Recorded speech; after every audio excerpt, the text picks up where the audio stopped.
Hello there folks, it's TIJ Gaming and welcome to an episode of Retro Sundays. Today we are playing Racing Simulation 3. For some reason, the start has already gone off. I haven't clicked start. That's a great start to the video, isn't it?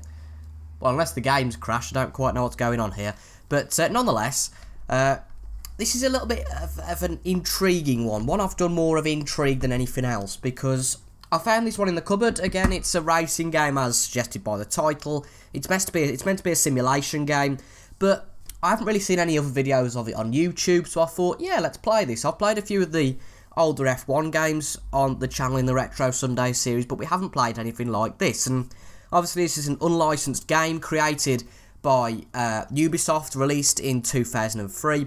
But just a little bit of background, because I don't particularly know where Racing Simulation 3 comes from. Now, there were two games predecessing this, which is obviously suggesting, oh dear, look at that crash at the start of that race. That wasn't awfully brilliant. But the first release of this by Ubisoft, once again, this looks great, by the way, was in 1997 in the EU and 1998 in America, and it was called F1 Racing Simulation. So clearly an officially licensed Formula 1 game back then, but if you think of that sort of time, that's when the first Formula 1 games came out for the PS1. So I presume after this, they did lose the license and it just went to Racing Simulation.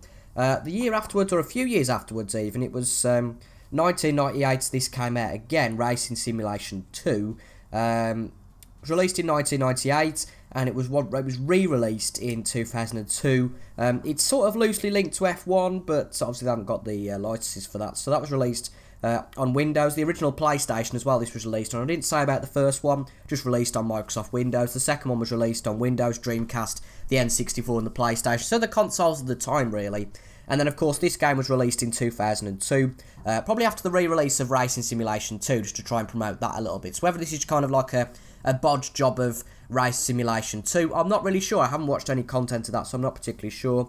But this came out it came out on the PS2 in 2003, came out on Windows in 2002, December 2002, but didn't come out on the PlayStation until 2003. And interestingly, it only came out on PAL consoles, so didn't come out in America. That's an interesting one, but did come out in America on the Windows system, on the computer system. So we'll see how we can get on. I think we could just have a look at this, see how it holds up compared to other games of its time, the likes of Formula 1 2003. There's probably a touring car game close to here as well. But funnily enough, I read the manual earlier, and it was quite interesting in that it's got what's called a game structure. Now, I'll just read out this game structure because I think it's quite interesting. We're only going to look at this for about 20 or 30 minutes today, so we aren't going to quite complete the game. But I'll just read this to you. So, in the beginning, there's only 3 open game modes: Arcade, Time Attack, and Drive School. The other game modes can be unlocked by completing the currently open modes. So, Arcade, Time Attack, Driving School. Now, there's a lot of circuits here. We've got Greece, Slovenia, New Zealand, Poland, Colombia, Mexico, Iceland. We'll just run through them very quickly. Slovakia, Ireland, Liechtenstein, blimey, Indonesia, Luxembourg, Morocco, Romania, Switzerland, and Korea. Very interesting circuits there. So we buy circuits with the points we win. And basically what it just says here, we do get to a championship state when we've done all this. It's quite similar to F1 in terms of the positions are all...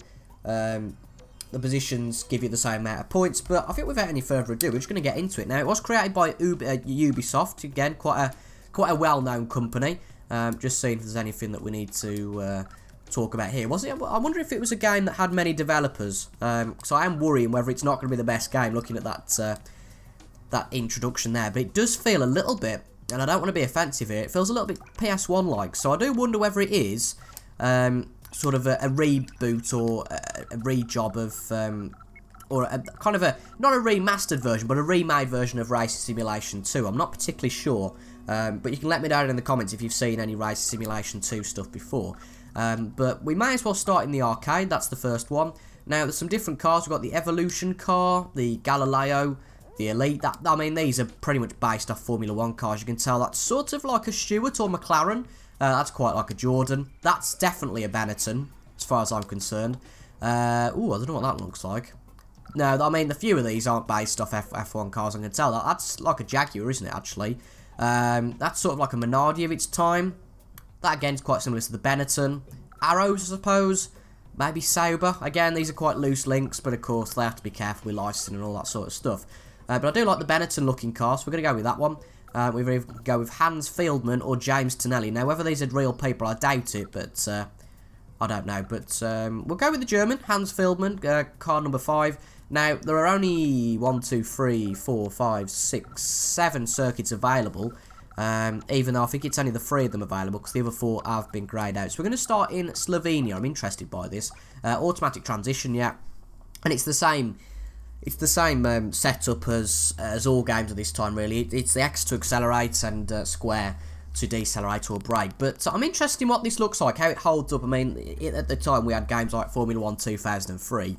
And I've played a little bit of that, so I can try and sort of compare between the two. But it's going to be tricky because this is a completely sort of non-F1 related game. Again, they've lost the license for it. So it'll be interesting to see how this holds up compared to the Formula 1 games of its time, where I feel it's linked to by reading up the write-ups earlier. But, well, would you look at this? So have we actually got a cockpit cam? We can look behind us.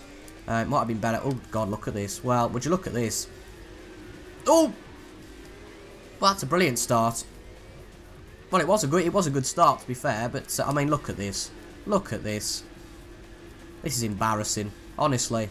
It's like the Austria track, this is actually. I think it probably is modelling the... Yeah, it's the Austrian Grand Prix, definitely. Of its time. But this is a great start for us. Why have we got 30 seconds? I'm not quite sure. Yeah, this is definitely trying to model that. In fact, it is an absolute direct copy of the Austrian Grand Prix. I'm just going to see if we can... What's the driving aids on? So we've got ABS on, anti-slide on, auto brake off, that's fine. What are the... How can we change our view, or is this just the automatic view? Because I'm not particularly keen on this view that we've got here. We've got rear view.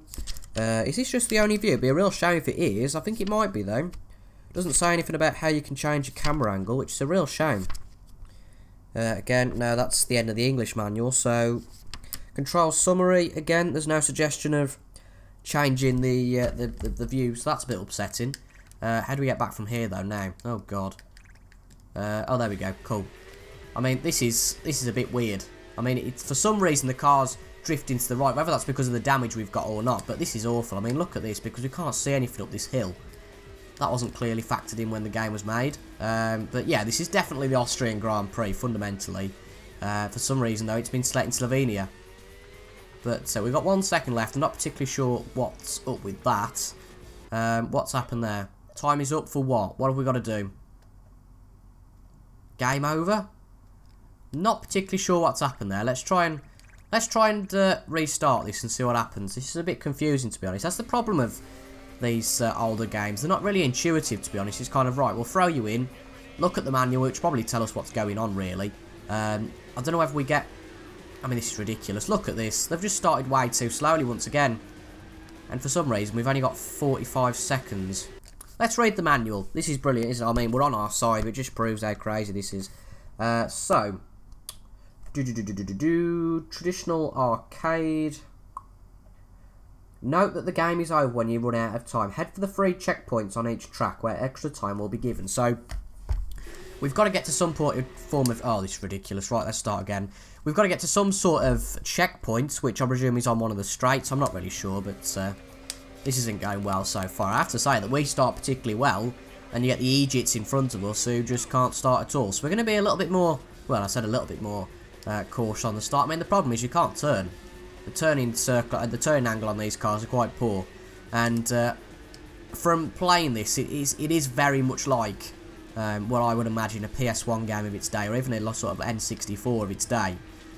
It doesn't look the best. It's quite poor in terms of its quality. Certainly doesn't hold up compared to a game like F1 2003. But still, it's an interesting game. I presume this was the last one in the set, though. I don't think they would have released any more than this. I hate to be harsh, but I think this is probably it for racing simulation. Saying that, though, we're doing quite well. We're up to 9th place. I don't know where this checkpoint is, mind. I mean, we haven't got much time left, and we're racing, to be honest, I think as quick as anybody can, so God knows where this checkpoint is. There we go, that's the checkpoint. So we hit that with 9 seconds left. That's a little bit more understandable now, but there's 5 laps in this race. It's going to take a long time, but definitely, yeah, this is definitely the Austrian Grand Prix. I wonder how they got around the licensing with this, because it is literally the Austrian Grand Prix. Oh dear. Well, it's almost like it's like traction controls off, but that's not great. In fact, that car above us It's almost like the Williams of its day with the Winfield sponsorship. But no, I don't know how on earth they got away with this, because this is the Austrian Grand Prix. Oh wow, thank you. Just hit us wide out. Oh god, this is brilliant, isn't it? I mean, it'd be much easier to make a crash compilation on this than actually drive. But we're down to last. We're going to just quit this one, and I want to actually see what the other tracks are like. But I think this is possibly one we won't be going back to in the future. But it's an interesting game nonetheless. Yeah, I'm just interested in how they got past the license. I'm just going to check again on the iPads. I don't think there were any more race simulation games after this. I very much doubt it anyway. But an interesting company to be making this sort of game, though, Ubisoft. I think it's back in the day there were a lot more sort of miscellaneous games. We've played the Slovenian one. It'd be interesting to see what the Greek one is modelled on. So Race Simulation 3. Was there any other games after this? I don't think there were. Be interesting to see. So Ubisoft game releases after 2003, 2002 even. Let's see what comes up. List of Ubisoft games. That's what we want. So yeah, F1 in 1997 they released F1 Pole Position 64 and F1 Racing Simulation. Again, 98. In fact, they released a lot of games about F1. Monaco Grand Prix, Racing Simulation 2. Let's just stop this a minute. I mean, this is which one is it actually? I think this is the Nürburgring. Is it the Nürburgring? Could be Monza. I'll have a look in a minute. Did they release anything? F1 Racing Championship in 2001. So they've got a lot of experience, it seems, with these sort of games, which is interesting. For some reason, though, I don't think Race Simulation 3 comes up in this list, which is probably why, because it's so bad. But no, it doesn't come up in this list. So in the list of Ubisoft games, this one isn't considered. But just scrolling through after Race Simulation 3, I think this was their last F1 game they made, to be honest. Or racing game, for that matter, at all. Might be wrong. You guys can tell me different afterwards, but I think this was their last racing game, which is not really a surprise, because looking at the racing games of the time, this wasn't superior to the others, I think it's fair to say. And this is Monza. This is Monza. Well, oh, Jesus. Well, that's an interesting start behind us, isn't it? I mean, the AI is shocking. It says on the back that, in fact, let's read the back. I think it says something about, I'm sure it says something about brilliant AI or something. Featuring 7 breathtaking racing games, ultimate realism. I mean, you can question that for yourselves. I mean, I don't quite think this is realistic. I don't remember this happening ever at Monza at the first corner, but oh well. Well, this is an interesting game, and finally we see our teammate. Well, we've got past him quite easily, but I think it's fair to say they kind of went for, oh, there's lots of crashes in Formula 1, so let's get that in. I mean, the AI are rubbish. I mean, sorry, if you can't get flat out round there, you're not doing anything. I mean, I was quite happy thinking, oh, you know, there's 16 original tracks they've made on this, and there could be some quite good tracks that embrace the country's culture, that sort of thing. But all they've done is just used, oh dear, I mean, how does a car react like that when you tap someone in the back? I think they've got a lot to learn in terms of physics of cars, but nonetheless, going up the inside into 6th now. I mean, the braking on these are abysmal, and I don't know what they're trying to model particularly, whether it's F1 cars at the time, I'm not too sure. I mean, I don't know if I'm being too harsh on this game. For a start, the car keeps veering to the right, as it did to the left in the last episode, so I don't know whether that's damage. I mean, this is ridiculous. I don't know whether that's damage or anything else, but before the end of the episode, I'm going to try and get up to the top of this grid. I mean, for goodness sake, just go. I don't think they've got an accelerator in those cars, obviously, but we're veering to the right still. I don't know if there's a problem with my gamepad or whether it's a problem with the game, but I wouldn't fancy racing this full time. I mean, look how quick we're going. Right, up the inside. I mean, look how slowly they brake. I mean, luckily, we know the track, so we can do quite well, and we have to swerve out the way of him. Now we're on the front straight, up to 4th. 3rd's gone very well. They're going very much for the outside line. I have to say, if this game advertised anywhere that there's realistic and great AI, I think that'd have to be questioned. I don't know whether I'm being too harsh on it, in that it's probably just easier in the arcade starter modes, but this is interesting. Well, it's a look for Retro Sunday anyway, and just proves how far racing games have come, but it's certainly a few steps behind the likes of F1 2003 in its day, and if you alive, unlike, well, I was alive when this game came out, but not particularly of an age when I'd go out and buy this game. Were you alive when this came out? Did you go and buy this game? Do you own this game now? Admittedly, I wasn't the one who bought this. This was a gift from one of my good friends, Captain Goodspeed, who also does a lot of retro content on his channel, as well as a lot of similar stuff that's on my channel generally, so make sure you go and check him out. But this was from him, so this can't really be a bad purchase of mine, although I've made plenty of bad PS2 purchases in the past. But this is very much one of those that you stick on the aisle and sell 50p, because there's no real nostalgic value in it. Apart from looking at, well, it was, oh dear, well, we've took him out, but I don't really care. It's kind of, well, you know, it's I mean, look at this. They're practically break for Ascari, and the corner after that, it fails me what that corner's called, unless the old Compex is called Ascari, I'm not quite sure. I mean, there's a rear view, which is quite cool, but I think this is very oh, wow, look at that. This is very, I would say, resemblant of PS1 era, sort of Nintendo 64. So I wonder if this is kind of a rework of the previous games. I do wonder, because I don't really see much improvement. If it was worse than this last time, God help them. But we've got to the front of this race, so we're going to leave that one there. We're going to do a quick race around the other track in New Zealand. I want to see what that track's modelled on. I mean, to be honest, the location of these countries gives no hint to where the race is. I mean, Greece and Italy, Slovenia and Austria. I mean, granted, they're all in Europe, so that's what makes me think there's a link between the New Zealand and possibly Australian Grand Prix, whether that's at Adelaide or Albert Park. But let's see. New Zealand, apologies about that notification in the background, but we'll just check what it is. No, it's just my screen time on my iPad and phone for the last week. Just reminded me that I spend way too much time on technology. That's brilliant, isn't it? Not. But, yeah, I don't know exactly. Oh, now loads enough. What it just said, now it's time. I mean, this is quite a cool loading screen, actually. I quite like it. And the loading times aren't too bad. But then when there's absolutely nothing to load, apart from a few textures and dodgy handling, then it's understandable why it only takes this amount of time. I think with the PS2 era, there were a lot of... there was a hell of a lot of games released. Compared to now, on the Xbox One, PS4, and Nintendo Switch, it's a lot more. And this is Albert Park, so I was right. I mean, the light sequence is quite cool, I suppose. But, I mean, look at this. This is just a complete model of Albert Park. I mean, I don't remember 2003 being a year where the other cars were abysmal, and like the other, you know, there were some cars that were brilliant, and the other cars were that abysmal that even though we've had a spin, we only have to get up to 4th gear to overtake a few of them. I mean, it's not the amateur championship, for goodness sake. I think I can even overtake some of these cars in a go-kart, but it's playing a game of dodgems rather than actually racing anyone at this point. But I might be being too harsh on it as you progress through the game, which I certainly won't plan to do. If anyone's actually took the time to do it, well, fair play to them. If anybody's progressed and found the AR a bit harder, let me know in the comments. If you haven't uploaded a video on something bonkers like that on the game, I'll have a look at it. But I have to say, I'm not the utmost impressed. I was quite hoping. I was a little bit worried, and I didn't quite think it would be the case.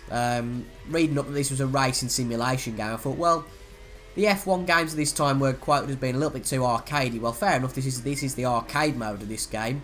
But if you haven't noticed, you haven't unlocked anything else yet, and I don't really fancy doing time attack going round by myself. And the driving school, well, I don't think we've got to learn anything. I think we've just got to learn dodging skills. Never mind trying to go side by side with someone into a corner. It's all about dodging skills. But to be fair, it's penalised us for trying to cut that corner, but we'll try and get up to first in this one. Again, shouldn't be too hard, but don't put unnecessary pressure on yourself, Toby. This is interesting though. It's as I said before, it shows so far games have come, but well, it's certainly not one I'd probably go back to again, which is what I found with a lot of PS2 purchases I've had. I'd think, well, I've played it for a bit and then I'm not going to go back to it again. But there are the odd games. The games play on my channel, of course, World Snooker Championship 2004, some of the older F1 games as well, some of the old FIFAs, some of the, I mean, it's not just sports games, but some of the old sports games still hold up pretty decently, but this one is not part of that clan or that list, unfortunately, considering it was released in 2003 as well. It's not like it's right at the beginning of the PS2 era. Although it probably developed close to that time. I have a funny feeling this was probably developed sort of 2000, 2001 time. And I'm trying to say this comment tactfully. It's very much like Ubisoft, I think, are a Japanese company. I'll be a little bit stupid if they're not now. But Ubisoft are a Japanese company. This very much feels like a Japanese game of its time. Sort of a. It does feel like that whole N64 experience, a kind of Nintendo experience. I mean, you know, everyone said F1 2009 was a bad game, but Christ, I'd rather play that over this any day of the week. But, you know, joking aside, the handling's shocking. I mean, we're having to turn the car left at any given opportunity. But there is a little bit of fun to be had on this. Admittedly, the AI are way too easy, especially if you know your way around these tracks. But for 50p, I mean, it's worth the buy. But the artwork on the front, which is quite nice and makes itself look like, ooh, it's a nice race simulation game. Although nobody's sure why there's a number 3 on it, because clearly nobody bought the previous 2. So it's interesting why that's on the front. But maybe a race simulation game by Ubisoft now would be interesting again, just to see how they get on now. But because there was no game after this, it kind of highlights how it was either a gem that shouldn't be replaced or replicated, or a game that had little success and didn't get another release. I'll let you think about that one yourselves and make a decision yourselves on that one. But, well, I don't think we're going to get up to the top of the grid, to be honest, by the end of the race. I mean, we're just struggling to keep this car in a straight line. You'll notice we're just veering out to the veering to the right-hand side on the straight. So I have to say, the braking power of these are quite impressive. Whether it's just because I'm braking a lot later than anybody else, that shows that, ooh, look at me, you know, I'm braking quite well. But this is an interesting game, and as a Retro Sunday review, it's not going to be one we'll come back to again. But if you guys enjoy it, let me know down in the comments. And no, if honestly, if you say do more of this game, no.